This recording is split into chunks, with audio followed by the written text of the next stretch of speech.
बात है। एक बार एक अध्यापक एक संपन्न परिवार के शिष्य के साथ कहीं जा रहे थे, तो उस शिष्य को कुछ मजाक सूझी, क्योंकि उसको रास्ते में किसी गरीब मजदूर के जूते दिखाई दिए। उसने अध्यापक से कहा, गुरुजी, अगर हम इन जूतों को छुपा देते हैं तो कितना मजा आएगा।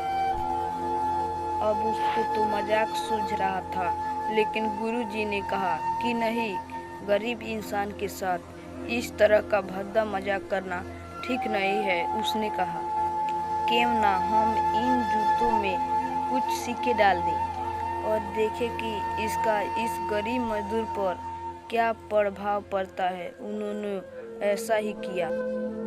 जैसे ही मजदूर अपना काम करके लौटा और उसने एक पाँव अपने जूते में डाला, तो उसको कुछ कठोर सा महसूस हुआ।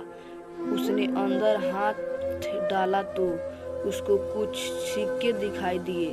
वह थोड़ा आश्चर्य में पड़ गया। आसपास किसी को देखा तो कोई भी दिखाई नहीं दिया।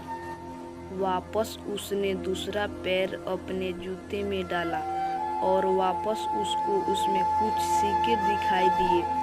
अब दोनों जूतों को सिक्कों को अपने हाथों में रखा और प्रभु की तरफ इशारा किया। हे प्रभु, पता नहीं किस भले मानुष ने यह सिक्के मेरे जूतों में छुपाए हैं, लेकिन जिसने भी छुपाए हैं उसको मेरी दुआ है, ताकि इन पैसों से मैं अपने बच्चों और पत्नी के लिए कुछ खाना और दवाइयाँ ला सकूँगा। और इतना बोलकर वह चला गया। इस बात को शिष्य और अध्यापक दोनों सुन रहे थे। अब अध्यापक ने शिष्य से पूछा कि अब तुम मुझे बताओ कि तुम्हें कैसा महसूस हुआ, तुम्हारी पहले वाली मजाक या मेरी यह तरीका।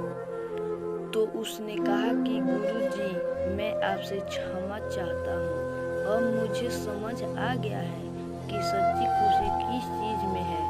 जब हम किसी की मजाक उड़ाते हैं तो हमें कुछ पल का आनंद मिलता है, लेकिन इसमें हमें बद्दुआ मिलती है। लेकिन अगर हम किसी की मुश्किल परिस्थितियों में मदद करते हैं और जिसकी भी हम मदद करते हैं उसको भी नहीं पता कि हमने उसकी मदद की है, लेकिन अंदर ही अंदर हमें पता है कि हमने उस इंसान की मदद की है। यही सच्ची खुशी है। जब हम दूसरों को खुशी देते हैं तो हमें सच्ची खुशी मिलती है।